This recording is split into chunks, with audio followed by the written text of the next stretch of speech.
$6,500 that they got paid. We sent half of it, $4,000, back in January as a deposit so that it was booked and it was good to go. We knew that they were coming. It was set in stone. All they needed to do was send us a video for y'all to know that it was true because everyone thought it was fake.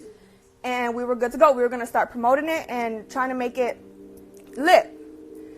So, honestly, the whole time dealing with Lee was hard. And I'm just speaking truth.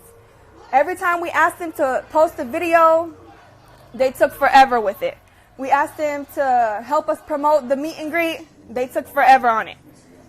Okay, so the meet and greet wasn't even going to happen. There was never going to be no meet and greet. But everyone was asking for a meet and greet. So I was like, you know what? They've never been to Florida. I'm a fan. I was fucking excited. They've never been to Florida. Well, Queen hadn't. And I was like, I know people are going to want to meet her. Let's ask them if they'll do a meet and greet.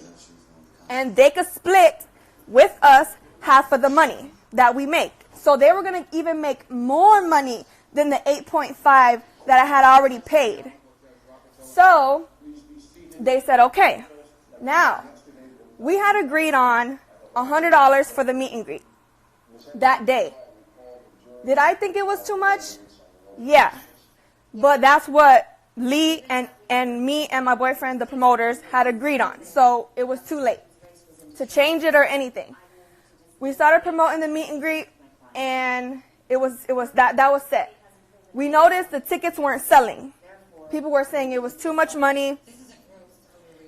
We realized that a lot of their supporters are underage, that they're not even able to get in the club. So I was like, is there anything we could do to be able to get the underage kids in there? Because I really cared about people meeting Queen and Clarence and all of that. Like, I really did. That was my genuine purpose of the whole situation, of the whole Spicy Vday.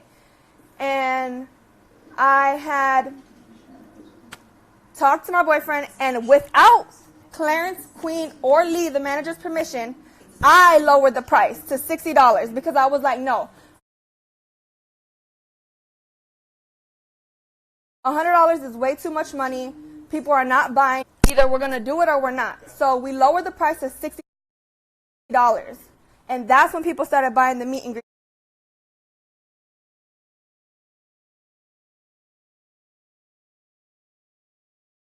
Honestly, in all honesty, they horrible.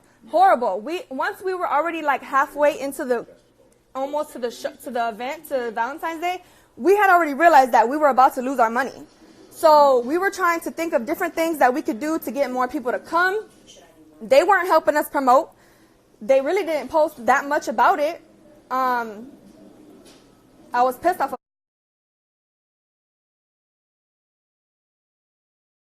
about that, but I mean, I really couldn't make them or force them. It wasn't, they were never going to take a loss. So I just let it go, whatever. Came down to the show. It was a mess. I went out my way. I booked her a makeup artist, and half of y'all were on there bashing like, who the fuck is this girl, this and this and that. Like, I went out and made sure she had a makeup artist. No offense to Abby for the one that did her makeup that night, but I have messages in my phone that I booked a makeup artist back in January, ready for her, for Queen, that day before the meet and greet. The meet and greet was set to be at 9 o'clock. They knew what time the meet and greet was. It was posted everywhere. Everywhere. So, hold on. So, when it came down to the day of, we kept calling Lee, calling the manager, like, what's going on? Like, what time are y'all going to be here? What time are y'all going to be there? We couldn't get an answer. Never got a set answer for nothing. So around the time of, I want to say like 5 o'clock, I had got a call from Lee. And she was asking if we had a place that they could do their makeup at for Queen, because they didn't want the girls to go to their hotel room. And I thought that was funny because the night before, the girls were already in the hotel room. So clearly Lee, the manager, or Clarence or Queen have great communication with each other, because The girls were in the room that night, the night before. So that's when I knew that the girl that I booked to do her makeup, Brianna Monique, she's also on YouTube, wasn't the one that was going to do her makeup. So there, I lost. I took a L because she had already went out her way and booked another makeup artist. So I said, you know what, fuck it, I'm not going to bitch about it. I was frustrated. That day. Nothing was going the way that I wanted it to. I already knew I was going to lose money. I already knew that ticket sales were horrible. So the day, like closer to time to go to the club, we started getting calls. People outside of the club waiting that bought tickets for the meet and greet. We're calling Lee. Where you guys at? Where you guys at? She said, we're running late. The girls are still getting ready. We'll be on our way. I have screenshots of us blowing up Lee's phone. Where you guys at? Where you guys at? They're on their way. Oh, the girls are running late. We're gonna be there as soon as we can. So we're telling the people, like, they're running late. They're gonna be on their way soon. Like, we're really sorry. There's nothing we can do. We're here. We were at the club at 9 o'clock. So time goes by. People are still waiting outside the club. No Queen, no Clarence. They knew what time the meet and greet was. Like, that makes no sense for them to say that they had no idea. No idea. So finally we get Lee on the phone and she's like, okay, how about we just tell the people to do the meet and greet inside when we get there? And we're like, well, when are you going to get here? So the people that were underage, that weren't really allowed to go into the club, that's why the meet and greet was supposed to be before the club even opened. The club owner, Club Lit, thankful for him, he said, okay, look, I'll let the girls that are underage come in, meet them real quick, and that's all I can do. At least I'm letting them get in the club, even though they're underage, and they can meet them. So we said, okay. And what pisses me off and why I'm so, like, mad about it is, at first, it was all cool. I was excited. I didn't give a fuck if I lost money. I didn't care. But to know that everything was unappreciated, I feel like they took advantage of it and just thought, like, I got paid. That shit pissed me the fuck off. Like, it really fucking did. And then to know that they didn't even pay their makeup artist that they decided to book. And I can go on and on and on. But honestly, it just makes me so fucking mad. Because then they want to make a video talking about, oh, they know what it is like to work a 9 to 5, this and that. I busted my ass. I bust my ass all fucking day. I work a 9 to 5. And I went out my way and paid with my savings account to have them come to Florida to make everyone's fucking dream on YouTube come true. To see them together, especially on fucking Valentine's Day. And honestly, I can't, like, where's my life?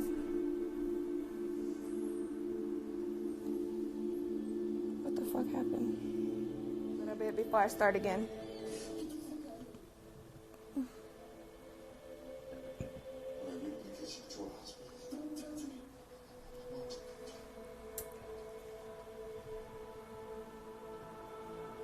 I got a call and I guess it cut off.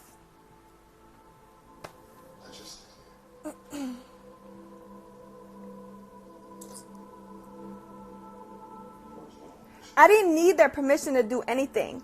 Clarence and Queen were working for me. Like, I don't understand why y'all don't get that concept. When you book somebody, they are working for you. I didn't need permission. Clarence and Queen knew about the Snapchat. Lee called me and asked about the Snapchat. And we said, yes, we're doing the Snapchat. Yes. So fucking what? We was already in the whole money. We didn't decide the Snapchat about charging $5 until the day up that night, literally while we were there. They make money off of you guys by you watching their fucking YouTube videos. But you're going to get mad because I need to make a little few extra dollars to help fucking pay for the event? Like, that's what's pissing me off. Y'all don't know what took to make that happen. Like, y'all so inconsiderate about every fucking thing. Like, it's annoying. I was in a whole nother town. I'm not from Orlando. But I thought about everybody. I thought about making this event perfect. I wanted this event to be perfect. I did it in Central Florida just because Queen's never been to Florida. I wanted everyone to be able to come. I didn't realize that half of her fan base are underage. I didn't realize that. And that's a true mistake that I made. That was my loss of my money. Like, I wanted to do it because I wanted to do it. I'm a normal ass girl. I'm not on YouTube. I'm not a YouTuber, so I'm not here for no clout. So that's the last thing I want to hear somebody say. And I damn sure ain't got fucking 5,000 followers on my Instagram, and I'm not here with my personal Instagram because I'm not trying to get no attention like that. I'm a simple person who booked somebody for the first time. That was my first booking ever. And it went horrible. Like, it was unappreciated. Like, I spent $8,500 for them. I had to pay. You know the flyer that everyone posted? Just the flyer alone for the event was $50. Like, come on. Everything costs money to put this together. The club, I had to pay $1,800 to rent out that club that night. Like, I had to pay security that was in there trying to make sure that they were good. I had to pay DJs to be there that night. I had to pay everybody. Like, y'all really don't get how much it took to put this event together. And for y'all to sit here and cry about $5 to view Snapchat, like, come on, get fucking real. Every Snap video that I posted that night is the videos that are on YouTube, that are on Instagram, that are on Facebook, that are hashtag spicy. All those videos are from the Snapchat. So you can't sit here and be like, oh, we didn't get no videos. Oh, we didn't do this. We didn't do that. If I didn't have the Snapchat, you probably would have not even got no videos. No one got videos from outside. No one got those videos. Like, come on.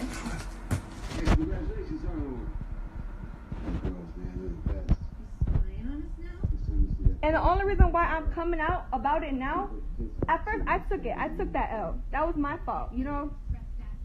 I decided to spend my money on that. And it was a fail. I lost. Did I make my money? No. Even with the $5 fucking from Snapchat, I still didn't make nearly what the fuck I spent. So it's not like, oh, I made money off of you. I scammed you. I wasn't Queen fucking scamming people for iPhones to make money. No, that's not what the fuck happened. What the fuck I asked for, $5 for Snapchat, videos were posted. People got what the fuck they paid for.